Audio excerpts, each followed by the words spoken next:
folks, Chris Voss here from the chrisvossshow.com, the chrisvossshow.com. Coming blog post I'm going to share with you, we of course review the latest in social media and technology. We're going to be reviewing two phones here. We're going to be reviewing the Virgin Mobile from virginmobileusa.com, their LG Optimus Elite. So that's what we'll be reviewing against a versus comparison to AT&T. You can find them at AT&T.com. Their Sony Xperia Ion. So what's interesting about both these products is they are actually running on a very similar Gingerbread OS Android system. So there'll be a little apples to apples here. There are some differences in the size and quality of the phone builds, and we'll get into some of that. But we're going to compare the two anyway.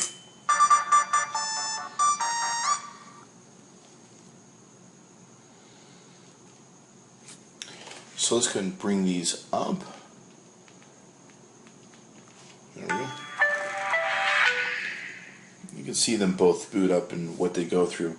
You can see they have similar startups where you use to unlock them with the swiping difference, or swiping wipe, which is a little bit different than what you have with the HTC 4.0 updates and stuff like that going on.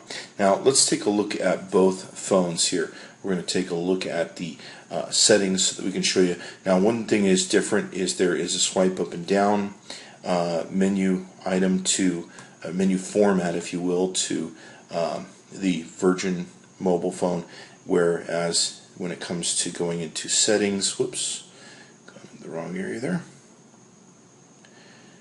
When it comes to going into settings,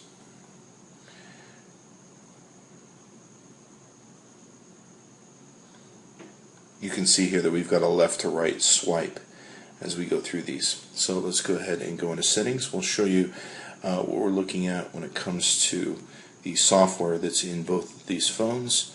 Let's go down to, you can see here that we're running the model number LG Olympus Elite over here, and their Android version is 2.37 Gingerbread. You can see here over here we have with the Sony, it is an LT2 880 model number, Android version 2.37. So we're actually comparing apples to apples when it comes to the OSs here, which is going to be very interesting in this comparison video. Okay, so let's take a look at both phones. Let's go back to our menus. Some of the menus that we have on the Sony have been pretty interesting in their touch thing, where if you don't touch them just right, you have some problems getting them going to where you want them to go. That's one of the things we've had an issue with the menu buttons. It tends to, at the top, if you don't hit them just right, they don't tend to fire off as well. At least for this unit that we've been given to review, we've had those sort of issues with. Thank you to both AT&T and Virgin Mobile for providing us with the phones. Now, hopefully, both phones will eventually be upgraded to the Android 4.04 system, or if anything, it could be upgraded to Jelly Bean. But we'd love to see both phones upgraded to at least Ice Cream Sandwich. That would definitely be ideal, and it would be very exciting to see the format of both phones and how they would take and come out. So let's take a look at both of the phones and talk about some of the details that go into them. Now, with the Sony Xperia Ion, what we're looking at is this has an LED backlit LCD capacitive touchscreen, 16 million colors, has a 720 by 1280 pixels, and it runs on the Sony Mobile Bravia engine. Now, it's got a micro SD card slot where you can upgrade the memory to 32 gigs. It's got an internal 16 gig memory, 1 gig of RAM. You're looking at 1080p video at 30 frames per second. It's got a back camera of 12 megapixels to it, which is a pretty good back camera. And it's got a 1.3 megapixel front camera. Now, one thing we did notice is that AT&T says that on their website, on their shopping website, that the front camera is a 1 megapixel camera. So we're going to let you choose as to who's right. Given that the phone is from AT&T, I suppose they should be right, given that's what they're claiming. So it's either 1 megabyte camera, they just may be rounding down, or it's a 1.3. 720p, 30 frames per second. Runs on the Android Gingerbread system, of course, we mentioned. Qualcomm Snapdragon chipset with a CPO dual core of 1.5 gigahertz. You're also looking at standard battery is a 1900 milliamps. It's up to 400 hours standby time, talk time 10 hours, music play up to 12 hours with the device. So pretty cool that way. It's got a lot of different bells, whistles, features, all that kind of good stuff. And let's take a look now at the Virgin Mobile. Okay, so with the LG Optimus Elite, you're looking at it only runs on a 3G network, as comparatively the AT&T Sony will run on a 4G network. So you only have 3G with the Virgin Mobile. Android, once again, 2.3.7, has a 3.5 touchscreen, 5 megapixel LED camera. You're looking at an 800 megahertz processor internally. Its memory is upgradable to 32 gigabytes. Has a height of 4.5 inches, 2.47 inches, and depth of 0.39 inches, weight of 4.25 ounces. In your battery life, you're looking at talk time of 6.67 hours, standby time 10.5 days, with a 1520 milliamp battery. Okay, so let's take a look at a few other things that are on here. It will take and it's got a touch-sensitive screen that it's built into, and the clock speed is 800 megahertz, which you mentioned. It's got ROM of 4 gigabytes, built-in memory of 4 gigabytes, and as we mentioned, it's upgradable to 32.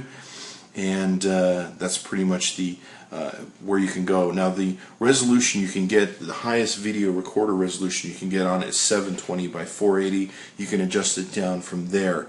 So that's what you're getting for your video resolution when you're taking in recording. Okay, so let's take a look at both these phones close up so we can kind of see the body styles of each of them. What you're looking at with the Sony, of course, is you've got a menu button, a home button, a back button, and a search button.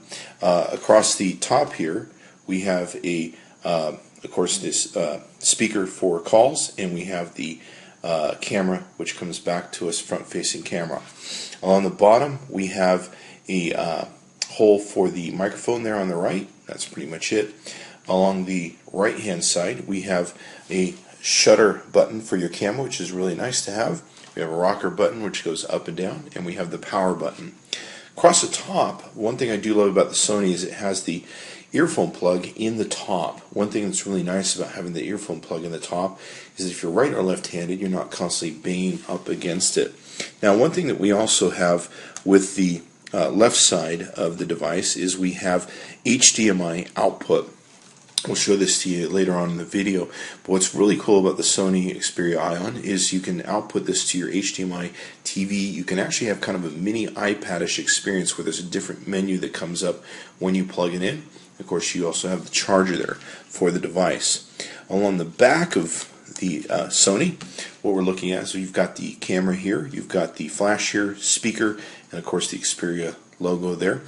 One thing that this does do is it pops off the top, and in popping off the top, you have a place to put your card for your SIM card, and then of course you also have the place to take and put your micro SD, expanding the memory. So that's very nice to have, and very easily and accessible to flip and pull those out. So setting that aside, let's take a look on the close-ups of the LG. On the LG, you're looking at a little bit different format, but the same buttons. You've got the home button, the menu button, the back button, and the search button. You've got a speaker on the top. Now, there's no front-facing camera, of course, in the LG. Along the bottom, we've got a microphone hole that's there, and of course, we have the charging area too. On the right side, there's nothing here. On the top, we're looking at the power button and the earphone hole. And then we've got a rocker button on the left-hand side. It's very small, sleek, and I like that because you're not constantly bumping up against it. With the LG, we also have you've got a mirror button that, or mirror thing where you can kind of see your image if you want to take mirror pictures of yourself or see where you're aiming at. So you've got the camera You've got your flash here and all that good stuff. The back does not remove in any way, shape, or form like some phones do. So that's the whole of your body that you're dealing with on the LG comparatively to the Sony. So let's take a look at both these phones in their formats between what they take and do. Now I'm going through the different screens. The Virgin Mobile LG does not have infinite scroll. You have to go back from one side to the other to get to where you need to go. You'll find that it's also the same with the Sony when it comes to the scrolling. You can get to the far left and be able to make some adjustments with the widgets on being able to turn off your Bluetooth, your Wi-Fi, all that good stuff. Let's take a look at the drop-down notification menu. You can see here they're fairly similar on their look. It's you can't really get into settings here without taking and going into, I don't think either menu button is going to take us into settings. So where the ice cream sandwich now has settings in it, you can make several different adjustments. With the gingerbread, you still can't do that. You're going to have to go out through the home area, find your settings, and be able to make adjustments on the fly. So that's one of the detriments of this OS system. It's harder to make adjustments to stuff on the fly like your Bluetooth and your Wi-Fi. Calling menus. Take a look at the calling menus here. You can see, of course, there's a much larger difference in the menu and size of the buttons that you can take and use for the Sony comparatively. You can see the call logs here. I don't think we'll really have anything in here. You can see the contact features. I don't think we have the address book hooked up in the AT&T address book, but you can see some of the similarities there. Let's take a look at the size of the screen. We've got the base of these buttoned up against each other. You can see here there's quite a bit more room on the Sony. In taking a look at them on the side-by-side angle from left to right, you can see here the Sony is much bigger. Now, the Sony's got a great body to it. They're both about the same thickness of size. One thing I do like about the Virgin Mobile, my first impressions are, it is very nicely thin, feels well to the hand, fits very comfortably. I'm not likely to drop this phone because it's perfect for my hand setting and how it feels. It's a nice, compact little phone, and it's not a phone that's you're less likely to drop. The Sony's nice too because it's very thin in its build. It fits very well in the hand, especially with its curved back, which makes it very ergonomic. But it does have a bigger screen, so it's a little bit more heftier to take and hold on to. Weight-wise, they're about the same when it comes to weight. So, yeah, I'd pretty much say they're about the same when it comes to weight, at least in the hand feel. And that makes a difference in possible droppability, etc., etc. Play Store, of course, is featured on both these phones. I believe with the Virgin phone, when we did get it, we had to run some updates and download updates. So that was a feature there. Keep in mind with the Virgin Mobile phone, you're going to get a flat rate where you pay a flat rate for data, calling, and your text messaging. Where with AT&T, you're going to sign a 2-year contract and be susceptible to a little bit higher pricing, but feature for feature, you'll decide which you want to get. We'll run some different tests here in the future that can tell you which phone will probably work best for you. You can see here we've just pulled up Google Play so we can compare those two. Now we're going to go into a speed test. Okay, so here we've taken and done a speed test using speedtest.net on both these devices. Now, this isn't really a fair comparison because the Virgin Mobile is only running on 3G, so and the AT&T is running on 4G network, so its speeds are going to be obviously much larger. AT&T is known to have a much faster upload and download speed, whereas Virgin Mobile runs on the Sprint network, and there's much less there. On their 4G for the Virgin Mobile network, we've been fairly impressed with the results we've gotten there, and they get much better results than their 3G. So that's a comparison to keep in mind, and in comparing these two phones. Now, given they have different programs and saving money, if you buy the Virgin Mobile, you can save probably $1,000 a year in cost that you would incur, that you pay extra for with the 2-year contract with AT&T. So you have to balance these two things out, and it's really up to you which balances and stuff that you want to take and utilize. So let's go into some benchmarking tests. Okay, so here we can see some of the breakdown in numbers on the different benchmarks we've run. This is the amzn.to benchmark run that we've done here. You can see some of the differences between the CPU scorings and everything else. I'm taking a run at the CPU and how fast it runs to do a billion count on the billion counter. It looks like for the LG you're looking at 61.473 seconds.